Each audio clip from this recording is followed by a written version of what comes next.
오늘 말씀은 하나님은 지금도 여전히 일하십니다. 지금도 여전히 슬픔을 기쁨으로 바꾸시는 역전의 일을 하고 계신다 하는 말씀입니다. 이 세상은 마치 비빔밥과 같아요.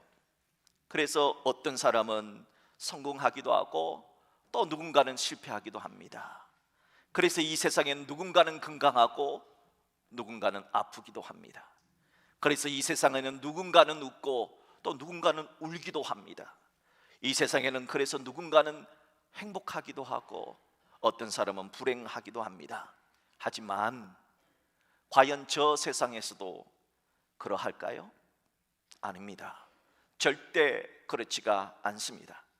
왜냐하면 예수님을 영접하는 자, 곧 그 이름을 믿는 자들이 가는 저 세상, 하나님의 나라에는 그런 차별이 없기 때문입니다. 그런 차별이 없기에 하나님의 나라는 눈물 날 일도 없고요, 더 이상 아파할 일도 없고요, 더 이상 죽을 일도 없습니다. 그래서 하나님의 나라는 모두가 행복한 행복의 나라입니다. 오늘 본문에는 이런 하나님의 나라를 소망하는 자들에게 슬픔을 가져다 주었던 사람이 등장합니다. 하만이라는 자입니다.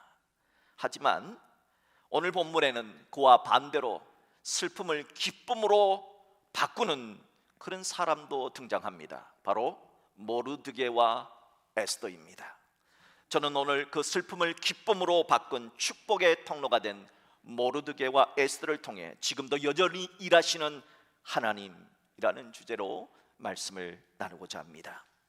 오늘 우리가 살펴보게 될 에스더서는 성경에서 가장 흥미롭고 또 가장 특이한 책입니다. 왜냐하면 하나님의 이름이 단 한 번도 나오지 않는 성경이기 때문입니다. 신기하지요? 이상하지요? 성경은 하나님에 대한 책이잖아요. 그런데 하나님의 이름이 단 한 번도 기록되지 않았어요. 그런데 어떻게 성경 66권 속에 들어오게 된 걸까요? 그 이유는 이 에스더서를 읽는 사람들, 독자들로 하여금 우리 성도들이 에스더서를 읽으면은 하나님이 어떻게 일하시는가 하는 것을 스스로 찾을 수 있기 때문입니다. 하나님은 과연 어떻게 하나님이란 이름이 나오지 않으면서도 하나님께서는 어떻게 슬픔을 기쁨으로 바꾸시는 역전의 일을 하신 걸까요? 자, 먼저 에스더서의 배경부터 한번 살펴보도록 하겠습니다. 우리가 역사를 한번 조금 살펴봐야 됩니다. 지금부터 한 2600년 전 BC 586년에 바벨론 제국, 오늘날의 이라크인 이 바벨론 제국은 유다 왕국을 정복했습니다. 그리고 백성들을 포로로 잡아갔습니다. 그런 바벨론 제국도 영원할 것 같았는데 아니요, BC 539년 새로운 강대국인 페르시아 제국, 오늘날 이란에 의해서 무너지게 되었습니다. 역사가인 헤로도투스에 의하면 BC 539년 바벨론 제국을 이어서 고대 오리엔트 지역을 차지한 이 페르시아 제국의 고레스 대왕은 그의 관대함을 나타내고자 각 나라의 존경을 다 인정해주는 관용 정책을 펼쳤습니다. 이사야 선지자는 이렇게 고레스가 세계의 주인이 될 것을 예언한 바 있습니다. 또한 에스라서 1장 2절에서 3절에도 이사야 선지자의 예언대로 페르시아의 고레스 대왕이 이스라엘 포로들에게 이렇게 말하는 장면이 있습니다. 바사왕 고레스는 말하노니 하늘의 하나님 여호와께서 세상 모든 나라를 내게 주셨고 나에게 명령하사 유다 예루살렘의 성전을 건축하라 하셨나니, 지금 페르시아 왕이 성전을 건축하라 하나님께서 나에게 명령했다는 겁니다. 이스라엘의 하나님은 참신이라, 이 페르시아의 황제가 이스라엘의 하나님은 참신이시라 했다는 겁니다. 너희 중에 그의 백성된 자는 다 유다 예루살렘으로 올라가서 이스라엘의 하나님 여호와의 성전을 건축하라 하며 유대인은 예루살렘으로 돌아가라 하는 명을 내렸고 예루살렘 성전을 건축하라 하는 명을 내렸습니다. 그래서 수르바벨 성전이 세워지게 된 것이죠. 그 내용이 쓰여진 것이 페르시아의 국보 1호입니다. 오늘날 이란의 국보 1호가 바로 저 대형 박물관에 소장되어 있는 키루스 실린더, 우리는 성경에는 고레스라고 나오는 키루스 실린더입니다. 저기에 그 내용이 쓰여져 있어요.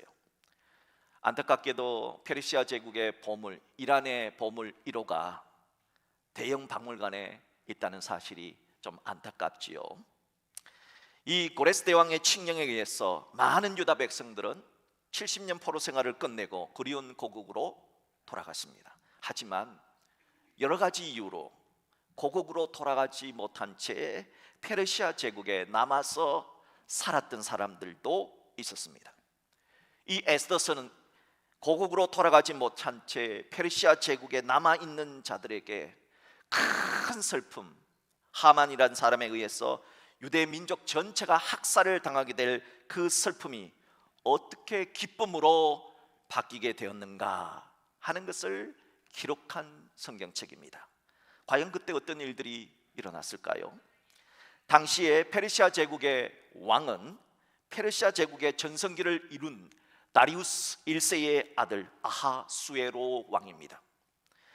성경에는 아하수에로라고 이렇게 적혀져 있는데 그리스의 이름은 바로 영화 300에 등장하는 페르시아 제국의 왕 크세르크세스 1세입니다. 이 크세르크세스 왕은 아버지가 못다 이룬 서양의 정치, 철학, 수학, 예술, 문학, 올림픽이 꽃을 피웠던 이 그리스를 침공해서 유럽을 다 정복하겠다 하는 야심찬 계획을 세웠습니다. 이 거대한 계획을 위해서 자신이 통치하진 인도로부터 에티오피아까지, 인도에서부터 이 아프리카까지, 그리고 고대 근동을 다 통치했는데 127개 지역의 지도자들을 다 페르시아의 궁궐에 모아놓고 그리스를 정복하겠다 하는 이 프로젝트를 발표를 했습니다. 그리고 아하수에로 왕 자신의 권세가 얼마나 대단한지 과시하려고 187일 동안이나 잔치를 벌였습니다.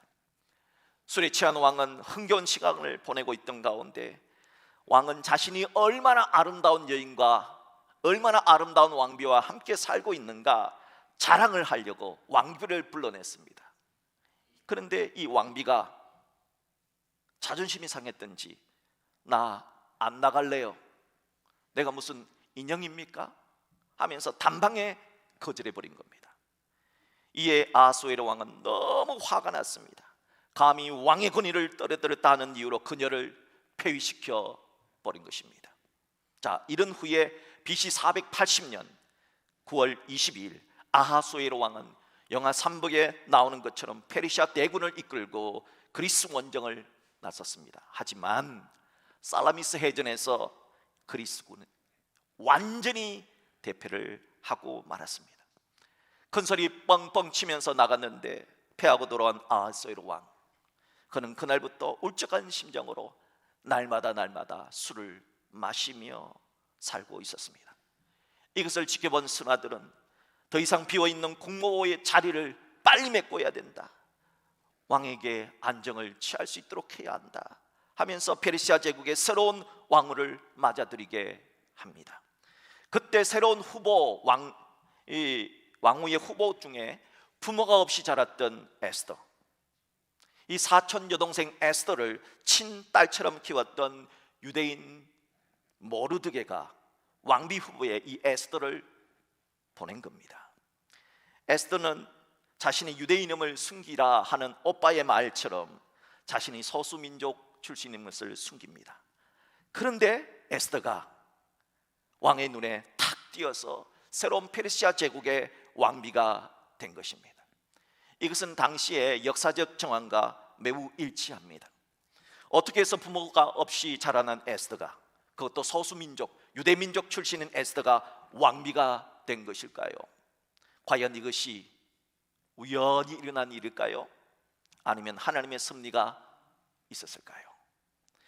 어느 날 에스더 왕비의 사촌 오빠인 모르드게가 우연히, 이 에스더서를 읽어보면 우연이라고 하는 단어와 마침이라는 단어가 많이 등장을 합니다. 우연히 넷이 두 사람이 왕을 암살하려고 하는 음모를 우연히 듣게 됩니다.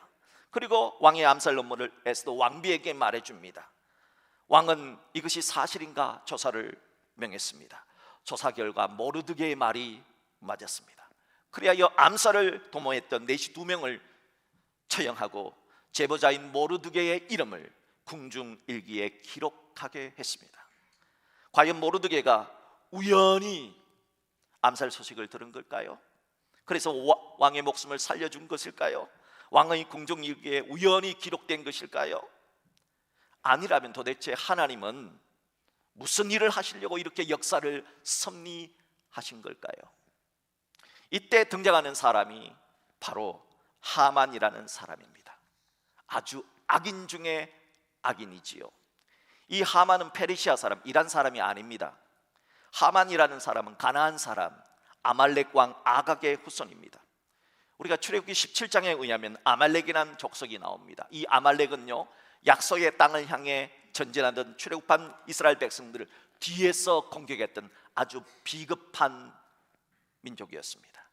그 아말렉과 르비딤에서 이스라엘이 전쟁을 합니다. 그때 모세의 기도하는 손이 올라가면 이기고 내려가면 졌습니다. 그래서 아론과 훌의 도움을 받아서 모세가 기도하는 손이 내려가지 않으므로 아말렉 족속에게 승리했다 하는 기록이 나옵니다. 이 르비딤 전쟁 이후에 하나님은 아말렉을 멸하라 하시는 말씀을 하십니다. 아말렉은 그때부터 이스라엘과 아주 철천지원수가 된 겁니다. 또한 아말렉은 어디에 등장하느냐? 사무엘상 15장에 의하면은 하나님이 사울 왕에게 전쟁을 하게 되는데 아말렉 왕을 죽여라 그렇게 명합니다. 하지만 사울 왕은 불순종합니다. 아각 왕을 살려둡니다. 바로 그 아각 왕의 후손 가운데 한 사람이 하만이었습니다. 이스라엘이라면 이를 가는 아말렉 출신 하만이 어찌어찌해서 페르시아 제국의 국무총리가 된 겁니다. 이 국무총리가 된 하만이 지나갈 때 다른 모든 사람들은 무릎을 꿇고 절을 하게 했습니다. 그런데 절하지 않는 한 사람이 있었습니다. 바로 유대 출신 모르드게는 절을 하지 않았습니다. 나는 하나님께만 무릎을 꿇고 절한다 하는 그런 종교적 소신이 있었던 겁니다. 이 사람이 모르드게가 자신에게 절하지 않는다는 사실을 알고 하만은 화가 났습니다. 특별히 유대 출신이라는 사실에 대해서 알게 되자 분노했습니다. 그래서 하만은 왕을 설득합니다. 모든 유대인들은 머리가 너무 좋은데 이 유대인들은 그냥 놔두면 쿠데타를 일으킨다. 반드시 화가 될 것이다. 그러니까 유대 민족을 진멸하게 했던 겁니다. 그래서 왕은 이 하만의 말을 듣고 끔찍한 조수를 정하도록 허락해 줍니다. 그리고 학살의 날을 정하여 주사위를 던집니다. 주사위는 히브리 말로 부루라고 합니다. 그리고 학살의 날을 정하려고 이 주사위를 던진 그날, 바로 그날이 바로 아달월 13일로 정해지게 된 것입니다. 과연 유대 민족이 하만이란 사람에 의해서 모두 죽임을 당하게 될 이 슬프고도 비극적인 일은 어떻게 진행되어질까요? 모르드게는 하만이 그에게 절하지 않는, 내가 죽이려면 나만 죽이지 왜 내가 절을 안 했는데 우리 민족 전체를 죽이는지 이해할 수가 없었습니다. 그래서 이 사실을 에스더 왕비에게 알렸습니다. 다 죽게 되었다고. 모르드게는 자신의 딸 같았던 에스더 왕비에게 말합니다. 너 혼자 살려고 생각하지 말아라. 너 왕궁에 있다고 너 혼자 살려고 생각하지 말아라. 너 아니라도 하나님은 충분히 일할 수 있지만 하나님은 너를 통해 일하기를 기뻐하신다. 그러니 왕에게 하만의 유대인 학살 조서를 철회해 주도록 간청하라 합니다. 에스더 왕비는 자신이 아무리 왕비라도 페르시아의 법을 어길 수 없다고 말합니다. 당시 페르시아 법에는 왕이 부르지 않으면 왕비라도 나아가면 죽을 수 있다는 법이 있었기 때문에 에스더는 이걸 어찌하나 당황해합니다. 과연 이 일을 어찌해야 할까요? 그때 모르드게가 오늘 본문 14절에서 아주 중요한 말을 합니다. 우리 다 같이 합독하도록 하겠습니다. 이때에 내가 만일 잠잠하여 말이 없으면 유다인은 다른 데로 말미암아 노인과 구원을 얻으려니와 너와 내 아버지 집은 멸망하리라. 내가 왕후의 자리를 얻은 것이 이때를 위함이 아닌지 누가 알겠느냐? 내가 지금 왕후의 자리에 있는 것이 바로 이때를 위함이 아닌지 어찌 알겠느냐? 이에 왕비는 모르드에게 부탁을 합니다. 오빠, 모든 유다인을 다 모아놓고 3일 밤낮으로 먹지도 말고 마시지도 말고 하나님께 기도해 주세요. 나를 위해 기도해 주세요. 나도 3일 동안 먹지도 마시지도 않고 하나님께 기도할게요. 그런 다음에 왕께 나아가서 죽으면 죽겠습니다. 죽으면 죽으리라. 왕이 죽이면은 죽겠습니다. 페르시아의 법을 어기고 나아가겠습니다 라고 말합니다. 그렇게 3일간 금식을 한 후에 왕께 나아갔더니 에스더 왕비를 본 아하수에로 왕은 이래 눈에 콩깍지가 씌어가지고 막 한 달 동안 안 봤거든요. 한 달 동안 멀리 했거든요, 에스더 왕비를. 그런데 그날은 눈에 콩깍지가 씌어서 에스더 왕비를 보자마자 너무 사랑스러운 거예요. 그래서 말합니다. 이 나라의 절반이라도 줄 테니 소원을 말해보라, 이렇게 말합니다. 사람이 눈에 콩깍지가 씌면 뭘 못하겠습니까? 사람이 눈에 콩깍지가 씌었을 때 저 하늘의 별을 따다 주겠다 그럽니다. 그게 말이 됩니까? 그런데 말 안 되는 말을 지금 아하수에로 왕이 했던 겁니다. 그때 에스더 왕비는 제가 잔치를 마련할 테니 왕과 신하 가운데 하만 딱 2사람만 그 잔치에 오십시오. 그러면 그때 말씀드리겠습니다 라고 합니다. 왕은 하만에게 그 얘기를 합니다. 하만은 너무 기분이 좋았습니다. 이야, 신하 가운데 내가 최고구나, 왕비도 아는구나. 너무 기분이 좋았습니다. 어깨가 어쓰겠습니다. 그리고 잔치에 갔더니 내일 한 번만 더 2사람이 오면은 내일 자신의 소원을 왕께 말하겠다고 말합니다. 내일 한 번 더 오라니까 얼마나 기분이 좋았겠습니까? 하반은 이렇게 기분 좋게 집으로 이제 퇴근을 해가지고 태청을 해서 집으로 가던 중에 누구를 만나느냐? 바로 모르드게를 만납니다. 아주 기분이 절지에 잡힌 겁니다. 이야, 저놈, 내 진짜 보기 싫은 놈인데 저놈을 만났는데 역시 모르드게는 인사를 하지 않습니다. 그러니까 너무 화가 납니다. 집에 가서 자신이 왕께 이렇게 인정을 받고 왕비께 인정을 받았는데 모르드게 그놈이 말이지 나한테 인사도 안 하고 갔는데 이거 어떻게 하면 좋겠느냐고 얘기를 합니다. 그때 친구들과 자기 부인은 아니, 당신이 국무총리고 왕하고 2사람만 그렇게 친한데 왕한테 얘기해서 모르드게를 죽이라고 하세요. 죽이면 되잖아요. 왕한테 허락 받고 여기 우리 집에다가 마당에다가 큰 전봇대 같은 나무 세워서 거기에 꽂아서 죽입시다. 너무 좋은 얘기라고. 여보, 거기 우리 마당에다가 짱대를 세우세요. 내가 지금 왕께 가서 지금 빨리 허락 받고 오겠다. 그렇게 해서 그 밤에 왕을 찾아갑니다. 그런데 마침 그날 밤 왕이 잠이 안 오는 겁니다. 그래서 신하에게 역대일기를 읽어보라 합니다. 그런데 하필이면 그 많은 역대일기 가운데 읽은 내용이 뭐냐? 전에 모르드게가 자신의 암살 소식을 알려줘서 자신이 왕이 살아남게 된 그 이야기를, 마침 그 이야기를 읽은 겁니다. 과연 이것이 우연일까요? 아닙니다. 하나님의 섭리입니다. 역대일기를 읽은 왕은 자신이 그래서 모르드게에게 무슨 상을 내렸는지 물어봅니다. 상을 안 내렸다는 겁니다. 아니, 내 목숨을 살려준 모르드게한테 내가 상을 안 내렸다고? 오호, 이거 안 되지. 거기 밖에 누가 없느냐? 그랬더니 마침 그 밖에 누가 있느냐? 하만이 와서 기다리는 겁니다. 하만을 불렀습니다. 총리 대신. 근데 그대에게 하나 묻겠소. 왕이 내가 존귀하게 여겨야 할 사람이 있는데 그 사람한테 무슨 상을 내려주면 좋겠소? 라고 묻습니다. 그러자 하만은 그 사람이, 상 받을 사람이 자기인 줄 착각을 한 겁니다. 김치국물을 마신 거지요. 그리고 왕께 이렇게 말합니다. 왕이 입으시는 왕복을 입히시고 왕이 머리에 쓰는 왕관을 그 자의 머리에 씌우시고 왕이 타시는 말에 태우시고 성으로 다니면서 물러가라, 왕이 존귀하게 하기를 원하시는 사람에게는 이같이 할 것이라 반포하게 하소서 제안을 합니다. 자신에게 그렇게 해줄 줄 알고 그리 말했던 겁니다. 하지만 역전이 일어납니다. 그토록 죽이고 싶어 했던 모르드게에게 왕은 왕의 왕복을 입히라 합니다. 모르드게에게 왕관을 씌우라 합니다. 모르드게에게 왕의 말을 태우고 하만 네가 직접 그 말을 끌고 그렇게 하라 합니다. 속으로 하만이 얼마나 열이 뻗쳤겠습니까? 과연 이것이 우연일까요? 얼마 후에 에스더 왕비가 초대한 두 번째 잔치 시간이 됐습니다. 왕과 하만이 도착해서 잔치가 시작되자 왕은 에스더 왕비에게 오늘은 그대의 소원을 말해 주시오라고 합니다. 그러자 에스더 왕비는 무릎을 꿇고 왕에게 살려주십시오, 제발 저 좀 살려주십시오라고 말합니다. 왕이 깜짝 놀랍니다. 이게 무슨 일이요? 왕이시여, 왕의 목숨을 살려준 제 오라버니 모르드게를 죽이려고 하는 놈이 있습니다.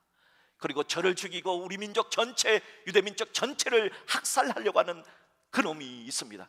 도대체 어떤 놈입니까? 감히 이런 일을 심중에 품은 자가 누구며 그가 어디 있느냐? 왕은 분노했습니다. 그때 에스더 왕비는 하만을 가리킵니다. 바로 하만 이 자가 저를 죽이려고, 우리 민족을 죽이려고 했습니다. 이렇게 밝힙니다. 진노한 왕은 모르드게를 매달아 죽이려고 하만의 집에 짱대를 만들어서 왔잖아요. 거기에다가 하만을 달아 죽이도록 합니다. 그리고 페르시아 전국에 새로운 조서를 내립니다. 모든 유대인들을 말살하기로 한 그날 아달을 13일 날, 그날 유대인들이 오히려 유대인들을 헤아리하는 대적들을 다 죽여도 좋다 하는 조서였습니다. 왕의 조서에 따라 가장 먼저 하만의 가족들이 다 죽임을 당합니다. 모든 것이 역전된 겁니다. 또한 하만과 함께 유대인 학살을 꾸민 자들도 함께 처형이 됩니다. 슬픔의 날이 기쁨의 날로 바뀌어 버린 겁니다. 그날 슬픔이 기쁨이 된 그 역전의 날을 기억하여 생겨난 축제가 바로 부림절이라고 하는 절기입니다. 부림절이라고 하는 이름은 하만이 유대인을 학살하려고 주사위를 던졌잖아요. 그 주사위의 이름이 부르잖아요. 그 부르에서 따서 부림절이라 그렇게 했던 겁니다. 자, 이렇게 하나님은 역전의 명수이시다 하는 것을 드러내는 성경책이 에스더 있습니다. 하나님은 오늘 에스더를 통해 우리들에게도 하나님은 지금도 여전히 일하고 계신다. 그러니까 슬픈 상황은 기쁜 상황으로 바뀔 수 있다. 하나님은 그 일을 위해서 지금도 일하신다 하는 것을 가르쳐 줍니다. 하만의 높음을 낮추시는 하나님, 낮은 모르드게를, 낮은 에스더를 높여주시는 그 일을 하시는 하나님이시다. 하나님은 지금도 일하시기 때문에 그래서 우리의 아픔과 고난도 역전될 수 있다 하는 겁니다. 구약학자를 통해서 이런 얘기를 들었습니다. 이스라엘 사람들은 지금도, 유대인들은 에스더서를 읽을 때 이 하만이라고 하는 이름이 나오면 하고 조롱을 보낸다 그래요. 성경 읽을 때 조롱을 좀처럼 하지 않지 않습니까? 성경 읽을 때, 이 에스더를 읽을 때 하만이란 이름만 나오면 하고 조롱을 하는 겁니다. 요즘 마치 하마스 그러면은 하고 조롱을 하듯이요. 바로 이 하만, 그리고 에스더서를 읽을 때마다 이스라엘 사람들은 지금 이 시대에도 수많은 악한 하만이 있을 수 있다 그렇게 생각을 합니다. 성경은 고난이 오는 이유, 왜 우리 믿는 사람에게 고난이 오느냐 하는 이유를 크게 세 가지로 정의를 했습니다. 첫째, 자신이 지은 죄 때문에 고난이 옵니다. 여러분, 내가 사고 쳤으니까 내가 벌 받는 거 당연하죠. 여기에 대해서는 사람들은 다 인정을 합니다. 두 번째, 하나님의 영광을 위해서 고난이 올 수 있습니다. 대부분 그리스도인이, 의인이 받는 고난은 이 두 번째 이유 때문입니다. 하나님의 영광을 드러내기 위해서 고난을 받습니다. 세 번째, 하만 같은 나쁜 놈 때문에 고난을 받는 겁니다. 이 세상에는 하만 같은 아주 악질이 있거든요. 그들 때문에 고난을 받는 겁니다. 유대인들에게 있어서 20세기의 하만, 그러면 당연히 아돌프 히틀러입니다. 히틀러는 2차 세계대전 중에 유대인을 무려 600만 명이나 죽였습니다. 600만 명, 어마어마한 숫자입니다. 또한 히틀러는 유대인만 죽인 것이 아닙니다. 수십만 명의 집시를 죽였고 특별히 장애인들을 다 죽였습니다. 그 이유는 딱 한 가지입니다. 장애인은 사회에 도움이 되지 않는다는 하는 이유 때문이었습니다.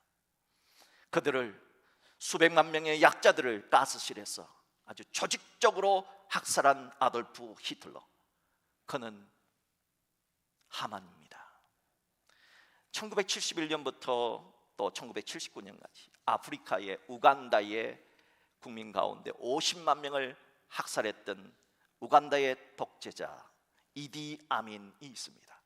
그의 별명은 검은 히틀러입니다. 아프리카의 독재자 말이죠. 또한 1975년부터 79년까지 캄보디아 인구의 25%를 220만 명을 학살한 킬링필드의 학살자 폴 포트, 그는 아시아의 히틀러라고 불려집니다. 여러분, 이 사람은 공산주의 혁명단체인 khmer-rouge의 지도자였습니다. 우리가 잘 아는 킬링필드에 아주 무서운 일을 행했던 사람입니다. 여러분, 이들 외에도 수많은 하만은 계속해서 역사 속에 등장을 합니다. 언제든지 이런 못된 하만 때문에 세계는 슬픈 위기에 당하며 하나님의 백성들은 고난에 처합니다. 그러면 과연 성경은 이런 사악한 하만을 해결할 방법이 무엇이라 말합니까? 하만이라는 악한 사람 때문에 유대 민족 전체가 몰살을 당해야 하는 고난은 내가 회개한다고 해결되는 게 아니잖아요. 그렇다면 과연 이런 하만에 의한 고난은 어떻게 역전시킬 수가 있을까요? 이것을 가르쳐주는 말씀이 에스더예요. 오늘 에스더에는 하나님이란 이름이 한 번도 안 나와요. 그런데도 하나님이 일하시잖아요. 유대 민족 모두를 몰살하려고 했던 하만의 음모를 막아쓴 하나님의 사람들이 있어요. 두 사람입니다. 바로 모르드게와 에스더입니다. 그리고 그들 뒤에 하나님이 앞에는 앞서 나오지 않지만 역사를 섭리하시고 모든 일을 섭리하시는 하나님, 지금도 여전히 일하시는 하나님이 계시다는 것을 알아야 합니다. 아하수에로 왕을 죽이려는 음모를 모르드게가 우연히 들은 것 같지요? 아닙니다. 왕의 암살 음모를 듣게 하신 분이 계셨습니다. 부모 없이 자란 에스더가 페르시아 제국의 왕비가 된 것이 우연 같지요? 아닙니다. 하나님은 에스더를 왕비가 되게 하사 한 민족을 구원할 계획을 세워 놓으신 분입니다. 아하수에로 왕이 잠이 오지 않아서 역대일기를 읽은 것이 우연 같지요? 아닙니다.